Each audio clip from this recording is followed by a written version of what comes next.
This is a message for any Democratic voter who have already cast their ballots for Hillary Clinton and who are having a bad case of buyer's remorse.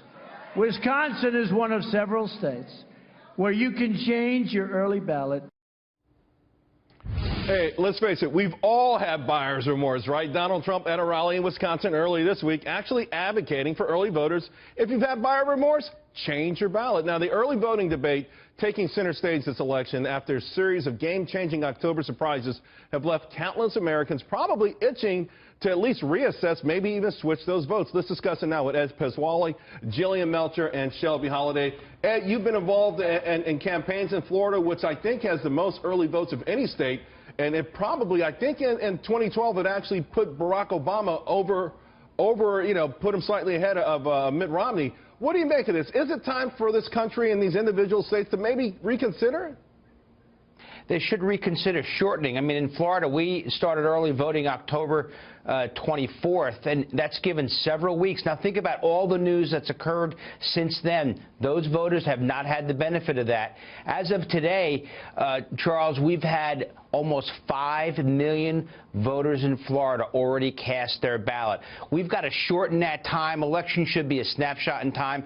I'd suggest something like a Saturday, Sunday, Monday, Tuesday election day, and that's it. Jillian, what do you make of it? Yeah, I think that's a good idea. I mean, at minimum, I think if you're going to have early voting, you should have that option to change it. I mean, I really sympathize with the people who just want to cast their ballot and be done with it.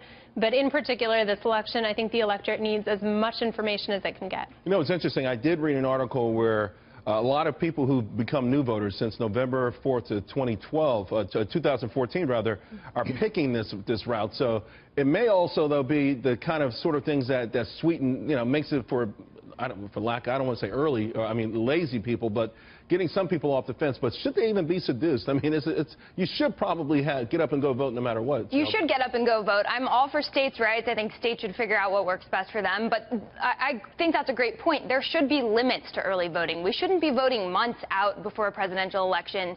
I also covered some voter fraud in 2008. Over in Ohio, what happened was there was an early voting week. People could show up to the polls, register, and vote at the same day. And there were Northeasterners from New York and New Jersey coming into Ohio and casting ballots. And so these early voting laws change every election.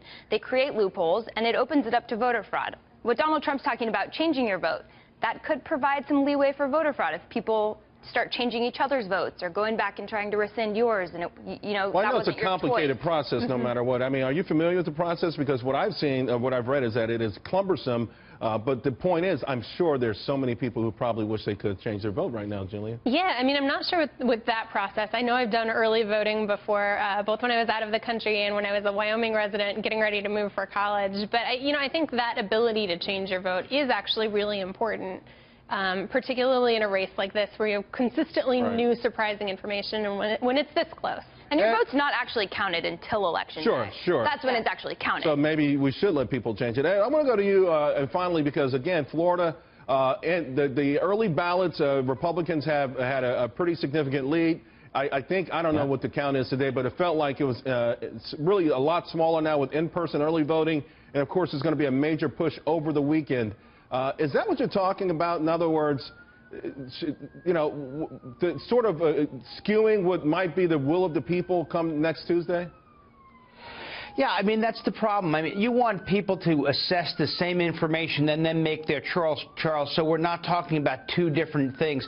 I mean, first of all, by the way, in Florida, you cannot change your early ballot. If you voted, that's it. And so it's kind of really somebody, let's think about somebody who voted October 24th and now wants to change their vote. They cannot do it in Florida, and think about how important Florida is to this race. Yeah, I got a feeling there's going to be a few changes made after this.